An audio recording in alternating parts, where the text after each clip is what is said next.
આ બાળકને પિતાના ખોળામાં બેસવા દીધું નહોતું, પણ ભગવાને તેને આકાશનો તારો બનાવી દીધો. એક સમયની વાત છે. રાજા ઉત્તાનપાદ પોતાના નાના પુત્ર ઉત્તમને ખોળામાં બેસાડી રમાડી રહ્યા હતા. આ જોઈને 5 વર્ષના ધ્રુવને પણ પિતાના ખોળામાં બેસવાની ઈચ્છા થઈ, પરંતુ રાણી સુરુચિને આ ગમ્યું નહીં. તેમણે ધ્રુવને અપમાનિત કરી નીચે ઉતારી દીધો અને કહ્યું, જો તારે પિતાના ખોળામાં બેસવું હોય તો ભગવાન વિષ્ણુની તપસ્યા કર અને મારા પેટે જન્મ લે, તો જ તું આ સિંહાસનનો અધિકારી બનીશ. રડતા ધ્રુવ પોતાની માતા સુનીતિ પાસે ગયા. માતાએ સમજાવ્યું કે બેટા, દુનિયામાં ભગવાનથી મોટું કોઈ નથી. જો તારે સાચું સ્થાન મેળવવું હોય તો એ જગતના પિતા વિષ્ણુના શરણમાં જ મળી શકે. નાનકડો ધ્રુવ માના વચનો માનીને જંગલમાં તપ કરવા નીકળી પડ્યો. રસ્તામાં નારદ મુનિ મળ્યા. તેમણે ધ્રુવની પરીક્ષા લીધી, પણ ધ્રુવ પોતાના નિર્ણયમાં અડગ રહ્યો.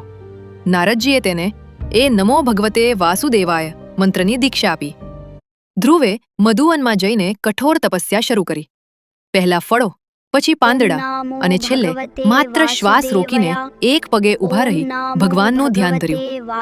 બાળકની આવી ભક્તિ જોઈને ભગવાન વિષ્ણુ પોતે પ્રગટ થયા. ભગવાને ધ્રુવને વરદાન આપ્યું કે તે પૃથ્વી પર રાજ્ય કરશે અને અંતે આકાશમાં ધ્રુવ તારા તરીકે અમર થઈ જશે. જો તમને ધ્રુવજી જેવી અડગ ભક્તિ ગમે તો કમેન્ટમાં લખો, જય શ્રી વિષ્ણુ.